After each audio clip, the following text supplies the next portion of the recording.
Thanks for join Global Tutorial Bernard Simamora, SSI, SIP, SH, MH, MM. Subscribe, like, and share. Selamat mengikuti. Mata kuliah Administrasi Pertanahan topik pertama dari 60 topik. Pengertian administrasi, bagian 1. Tanah mempunyai arti penting dalam kehidupan manusia, termasuk bangsa Indonesia, mengingat Indonesia masih merupakan suatu negara agraris yang susunan kehidupan sebagian besar rakyat termasuk perekonomiannya masih bercorak agraris. Bagi bangsa Indonesia, tanah mempunyai kedudukan sentral baik sebagai daya produksi maupun sebagai pemukiman. Kegiatan pembangunan, misalnya pembangunan gedung-gedung pemerintah dan swasta, kawasan industri jalan raya, pemukiman dan prasarana kehidupan lainnya memerlukan tanah sebagai sarana utamanya. Pemenuhan kebutuhan akan tanah tersebut tidak terlalu mudah untuk dipenuhi disebabkan karena kebutuhan akan tanah terus meningkat sementara persediaan tanah sudah semakin terbatas. Dengan makin terbatasnya tanah yang tersedia, dan di lain pihak kebutuhan akan tanah baik untuk keperluan pembangunan, maupun masyarakat makin meningkat, maka meningkat pula lah frekuensi terjadinya masalah-masalah pertanahan. Masalah tanah berkembang pesat menjadi masalah lintas sektoral yang mempunyai dimensi ekonomi, sosial budaya, politik, bahkan pertahanan keamanan. Oleh sebab itu, pengelolaan tanah dalam arti pengaturan penguasaan tanah, penatagunaan tanah, pengurusan hak-hak tanah, serta pengukuran dan pendaftaran tanah perlu ditata dan diatur sedemikian rupa sehingga tanah dapat digunakan sebesar-besarnya untuk kemakmuran rakyat seperti yang diamanatkan oleh Undang-Undang Dasar 1945 Pasal 33 Ayat 3. Dengan demikian, persoalan-persoalan yang berhubungan dengan tanah seperti penguasaan tanah, pemilikan dan penggunaan tanah oleh orang atau badan hukum yang melanggar ketentuan-ketentuan peraturan perundang-undangan pertanahan yang berlaku, penguasaan secara terselubung tanah pertanian yang semestinya merupakan tanah absete, jual beli tanah di luar prosedur yang berlaku, penggunaan tanah yang tidak sesuai dengan peruntukannya, adanya sertifikat palsu, sertifikat tumpang tindih, manipulasi tanah dan sebagainya dapat diminimalisasi, dan bahkan ditiadakan sama sekali. Dalam konteks seperti itulah, maka tanah pada tingkatan tertinggi dikuasai oleh negara, sebagai organisasi kekuasaan seluruh rakyat. Istilah dikuasai bukanlah berarti dimiliki, tetapi negara sebagai organisasi kekuasaan dari bangsa Indonesia diberi wewenang untuk mengatur segala sesuatu yang berkenaan dengan tanah. Oleh sebab itu, administrasi pertanahan menjadi penting untuk menjamin tertib pembangunan khususnya di bidang pertanahan. Fenomena kerjasama aturan manusia. Pada hakikat manusia dalam menjalani hidup dan kehidupannya baik sebagai individu maupun sebagai makhluk sosial memerlukan berbagai macam kebutuhan yaitu sesuatu yang harus dipenuhi. Istilah sesuatu ini dapat berwujud keinginan, kehendak, harapan, atau keadaan. Definisi lain menyatakan bahwa kebutuhan itu merupakan suatu keadaan atau situasi yang di dalamnya terdapat sesuatu yang perlu dipenuhi atau terdapat suatu keinginan yang harus tercapai. Sedang harus dipenuhi, mengandung makna bahwa sesuatu itu dirasakan perlu, penting atau mendesak untuk segera dipenuhi. Kebutuhan-kebutuhan tersebut diperlukan manusia dalam rangka mempertahankan dan mengembangkan kehidupannya. Oleh sebab itu, manusia selalu berusaha agar segala kebutuhannya terpenuhi sehingga mencapai taraf yang diinginkan. Namun demikian, manusia mempunyai keterbatasan-keterbatasan dalam memenuhi kebutuhan dan merealisasikan tujuannya tersebut. Oleh karena itu, dalam kenyataan, manusia tidak dapat hidup sendiri. Ia senantiasa memerlukan bantuan dan bekerja sama dengan orang lain untuk memenuhi kebutuhannya itu. Manusia sejak dilahirkan menjadi dewasa, kemudian tua dan mati selalu berada dalam lingkungan, suasana kehidupan yang bekerja sama dengan orang lain. Kerjasama tersebut pada awal peradaban manusia berlangsung dengan sangat sederhana.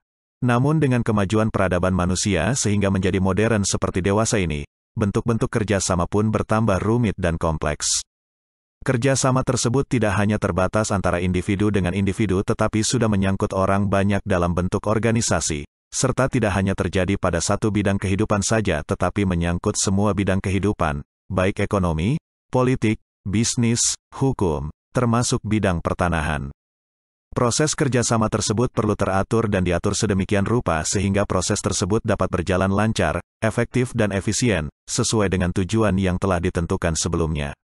Kalau suatu negara atau pemerintah tidak teratur, tentu akan mengalami berbagai hal yang dapat menimbulkan kekacauan. Sehubungan dengan fenomena proses kerjasama tersebut maka dikenal istilah administrasi.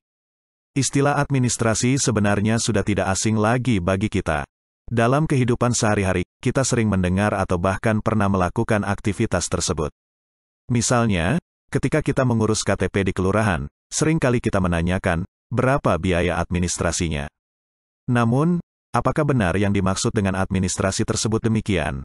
Pengertian administrasi. Secara etimologis administrasi berasal dari bahasa Latin yang terdiri dari kata ad yang berarti intensif dan ministrer yang berarti to serve, melayani. Literatur lain menjelaskan bahwa administrasi merupakan terjemahan dari bahasa Inggris yaitu administration yang bentuk infinitifnya adalah to administer. Dalam Oxford Advanced Learners Dictionary of Current English, kata to administer diartikan sebagai to manage, mengelola, atau to direct, menggerakkan. Kata administrasi juga berasal dari bahasa Belanda, yaitu dari kata administrati yang meliputi kegiatan, catat-mencatat, surat-menyurat, pembukaan ringan, ketik-mengetik, agenda dan sebagainya yang bersifat teknis ketatausahaan, clerical work. Pengertian administrasi menurut Kamus Besar Bahasa Indonesia adalah usaha dan kegiatan yang meliputi penetapan tujuan serta penetapan cara-cara penyelenggaraan, pembinaan organisasi atau usaha dan kegiatan yang berkaitan dengan penyelenggaraan kebijaksanaan untuk mencapai tujuan atau kegiatan yang berkaitan dengan penyelenggaraan pemerintahan juga diartikan kegiatan kantor dan tata usaha. Pengertian administrasi dapat dibedakan dalam dua pengertian yaitu, 1. Administrasi dalam arti sempit, dan 2. Administrasi dalam arti luas. Administrasi dalam arti sempit merupakan penyusunan dan pencatatan data dan informasi secara sistematis dengan maksud untuk menyediakan keterangan serta memudahkan memperolehnya kembali secara keseluruhan dan dalam hubungannya satu sama lain. Administrasi dalam arti sempit ini lebih tepat disebut tata usaha, clerical work, officer work. Rangkaian kegiatan tata usaha meliputi penerimaan, pencatatan, pengklasifikasian, pengolahan, penyimpanan, pengetikan, penggandaan, pengiriman informasi dan data secara tertulis yang diperlukan oleh organisasi. Adapun tempat penyelenggaraan kegiatan-kegiatan ketatausahaan berlangsung disebut kantor, yaitu suatu unit kerja yang terdiri atas ruangan, personil, peralatan dan operasi pengelolaan informasi. Kegiatan ketatausahaan dapat dirangkum dalam 3 kelompok, yaitu korespondensi, ekspedisi, dan pengarsipan.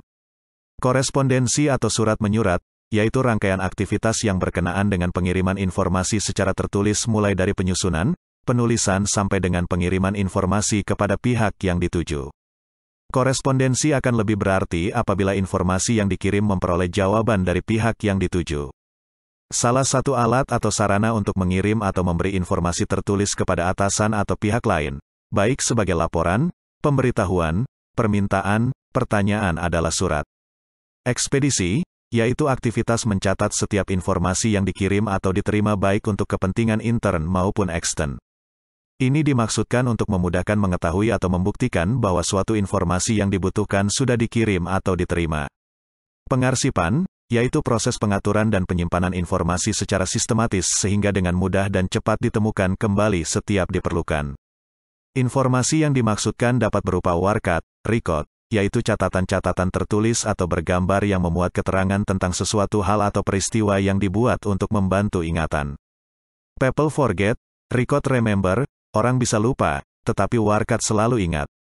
Kumpulan warkat yang disimpan secara sistematis sehingga jika diperlukan dapat secara cepat ditemukan disebut arsip.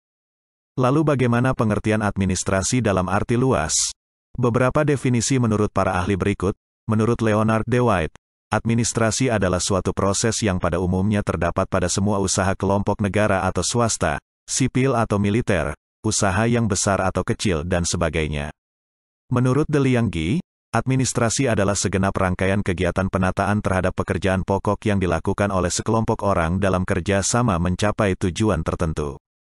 Menurut William H. Newman, administrasi adalah pembimbingan, kepemimpinan dan pengawasan usaha-usaha suatu kelompok orang-orang ke arah pencapaian tujuan bersama. Menurut Sondang P. Siagian, administrasi adalah keseluruhan proses kerjasama antara dua orang manusia atau lebih yang didasarkan atas rasionalitas tertentu untuk mencapai tujuan yang telah ditentukan sebelumnya. Menurut Dwight Waldo, administrasi adalah suatu daya upaya manusia yang kooperatif yang mempunyai tingkat rasionalitas tinggi. Dari beberapa definisi tersebut dapat disimpulkan beberapa ciri pokok administrasi yaitu, sekelompok manusia, artinya kegiatan administrasi hanya mungkin terjadi jika dilakukan oleh lebih dari satu orang. Kerjasama, artinya kegiatan administrasi hanya mungkin terjadi jika dua orang atau lebih bekerja sama. Pembagian tugas, artinya kegiatan administrasi bukan sekedar kegiatan kerjasama melainkan kerjasama tersebut harus didasarkan pada pembagian kerja yang jelas. Kegiatan yang runtut dalam suatu proses, artinya kegiatan administrasi berlangsung dalam tahapan-tahapan tertentu secara berkesinambungan. Tujuan, artinya sesuatu yang diinginkan untuk dicapai melalui kegiatan kerjasama. Jika disederhanakan, maka sesuatu dapat disebut sebagai administrasi apabila memiliki unsur-unsur sekelompok orang. Adanya pembagian kerja secara terstruktur. Adanya tujuan yang akan dicapai. Memanfaatkan berbagai sumber daya. Dengan demikian dapat disimpulkan bahwa administrasi adalah kegiatan kerjasama yang dilakukan sekelompok orang berdasarkan pembagian kerja sebagaimana ditentukan dalam struktur dengan mendayagunakan sumber daya untuk mencapai tujuan secara efektif dan efisien. Demikianlah materi topik pertama, administrasi pertanahan. Channel ini akan sangat membantu masyarakat umum dan para mahasiswa yang sedang atau ingin kuliah di perguruan tinggi manapun di Indonesia. Bagikan juga link video ini, agar teman lain juga mendapatkan manfaat channel ini. Sekian dan terima kasih. Sampai jumpa.